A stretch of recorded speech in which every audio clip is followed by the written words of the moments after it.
हाय दोस्तों, आपका स्वागत है हमारे YouTube चैनल पर। आज हम लोग पढ़ने वाले हैं क्लासलेस एड्रेसिंग। अब देखिए, हमने क्लासफुल एड्रेसिंग को डिटेल में पढ़ा है और आज की वीडियो में हम लोग क्लासलेस एड्रेसिंग के बारे में देखने वाले हैं। क्लासलेस एड्रेसिंग होता क्या है, इसका रिप्रेजेंटेशन कैसे होता है और इसके कुछ इंपॉर्टेंट पॉइंट को भी देखने वाले हैं। तो चलिए वीडियो को स्टार्ट करते हैं।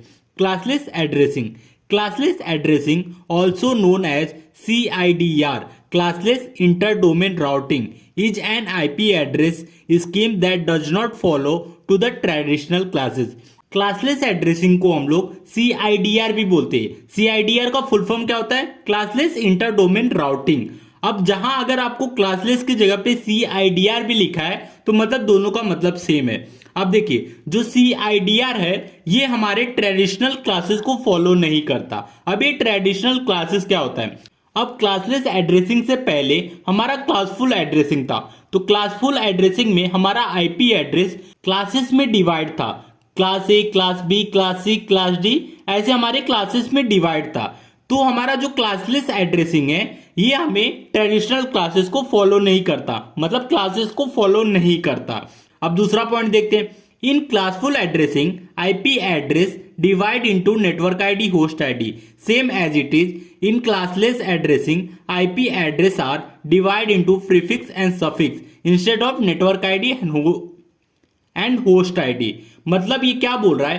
क्लासफुल एड्रेसिंग में जैसे कि हमारा आईपी एड्रेस नेटवर्क आईडी और होस्ट आईडी में डिवाइड था, सेम इसी तरह क्लासलेस एड्रेसिंग में हमारा जो आईपी एड्रेस है वो नेटवर्क आईडी, होस्ट आईडी के जगह पे प्रीफिक्स और सफिक्स में डिवाइड होता है। हम लोग प्रीफिक्स को हम लोग नेटवर्क आईडी भी बोल सकते हैं और सफिक्स को हम लोग होस्ट आईडी भी बोल सकते हैं। अब देखिए एक एग्जांपल देख लेते हैं। अब ये देखिए 32 बिट का नंबर है, तो नेटवर्क आईडी को हम लोग बोल रहे हैं प्रीफिक्स और होस्ट आईडी को हम लोग बोल रहे हैं सफिक्स। प्रीफिक्स और सफिक्स ये हम लोग क्लासलेस एड्रेसिंग में यूज करते हैं और नेटवर्क आईडी, होस्ट आईडी हम लोग क्लासफुल एड्रेसिंग में यूज करते हैं। अब थर्ड पॉइंट देखते हैं। CIDR addresses are expressed in prefix notation where the IP address is followed by slash and subnet mask length. अगर आपको कोई आईपी एड्रेस दिया है तो आप कैसे पहचानेंगे कि ये आईपी एड्रेस क्लासफुल एड्रेसिंग का है कि क्लासलेस एड्रेसिंग का है? जो हमारा क्लासफुल एड्रेसिंग में उसका रिप्रेजेंटेशन एकदम सिंपल है। 32 बिट का अगर आईपी एड्रेस दिया है वो क्लासफुल एड्रेसिंग का है। लेकिन क्लासलेस एड्रेसिंग में क्या है? 32 बिट नंबर के साथ साथ हमारा स्लैश प्रीफिक्स नोटेशन भी होता है। अब ये प्रीफिक्स नोटेशन क्या होता है? अब देखिए, ये हमारा 32 बिट का आईपी एड्रेस है /24। अब ये /24 क्या बता रहा है? ये जो 24 है ये हमें बता रहा है कि नेटवर्क आईडी हमारा 24 बिट का है। अब 32 में से 24 बिट अगर नेटवर्क आईडी है तो रिमेनिंग कितना बचा? 8 बिट हमारा होस्ट आईडी होगा। मतलब नंबर ऑफ आईपी एड्रेस कितने होंगे? 8 होंगे। तो ये चीज बताने का काम हमारा करता है स्लैश नोटेशन। CIDR में हमें स्लैश नोटेशन से हम लोग इजिली फाइंड आउट कर सकते हैं कि नेटवर्क आईडी कितने बिट की है और होस्ट आईडी कितने बिट की है। अब हमारा नेक्स्ट पॉइंट है, to find first address we keep the n left most bit and set the 32 minus n right most bit all to 0। मतलब ये क्या बोल रहा है? सबसे पहले ये समझते हैं।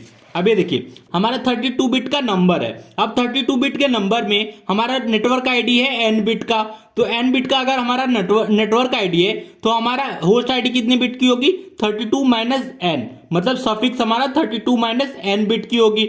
अब ये पॉइंट क्या बोल रहा है कि अगर किसी नेटवर्क का पहला आईपी एड्रेस कौन सा होगा तो हम कैसे फाइंड आउट करेंगे? ये बोल रहा है प्रीफिक्स को सेम एज इट इज ऐसे रखेंगे और सफिक्स के जितने बिट रहेंगे सारे बिट को 0 कर देंगे। तो इससे हमें क्या मिल जाएगा कि उस नेटवर्क की पहली आईपी एड्रेस मिल जाएगा। अब देखिए, to find first address we keep the n left most bit. हम लोग क्या करेंगे? n बिट को ऐसे ही रख देंगे और क्या करेंगे? सेट करेंगे। 32 माइनस n जो बिट है उसको हम लोग सेट कर देंगे ऑल 0 से, तो हमें पहले आईपी एड्रेस मिल जाएगा। अब दूसरा पॉइंट देखते हैं। To find last address we keep the n left most bit and set the 32 minus right most bit all to 1। अब ये क्या बोल रहा है? अगर आपको किसी नेटवर्क का last IP address find out करना है तो वो कैसे करेंगे? तो जो n बिट है प्रीफिक्स का वो आपको एज इट इज सेम रखना है, उसको कुछ फिक्स, मतलब उसको कुछ चेंज नहीं करना है, उसको फिक्स रखना है। अब जो सफिक्स है, सफिक्स में जितने बिट रहेंगे, मतलब 32 माइनस n बिट को हम लोग क्या करेंगे? 1 से रिप्लेस कर देंगे। तो इससे क्या होगा, इससे हमें उस नेटवर्क की सबसे लास्ट जो आईपी एड्रेस रहेगी वो हमें फाइंड आउट हो जाएगी। To find last address we keep the n left most bit and set the 32 minus n right most bit all to ones. ठीक है, तो अब हमारा नेक्स्ट पॉइंट है number of IP address in a block to the power 32 minus n host per block. अभी block क्या है, जैसे कि हम लोग नेटवर्क की बात करते हैं, नेटवर्क की जगह पे ब्लॉक आ गया है। अगर क्लास सी की बात करें तो क्लास सी में एक नेटवर्क के अंदर to the power 8 IP address होते हैं। ऐसे ही यहां भी अगर हमें बोलता है कि एक ब्लॉक में कितने आईपी एड्रेस हैं, तो हम लोग क्या बोलेंगे, एक ब्लॉक में 30 to the power 32 minus n host per block है, मतलब to the power 32 minus n IP address है। तो ये हो गई क्लासलेस एड्रेसिंग के कुछ इंपॉर्टेंट पॉइंट। और क्लासलेस एड्रेसिंग होता क्या है, तो वीडियो अच्छा लगा तो प्लीज वीडियो को लाइक और हमारे चैनल को सब्सक्राइब कीजिए।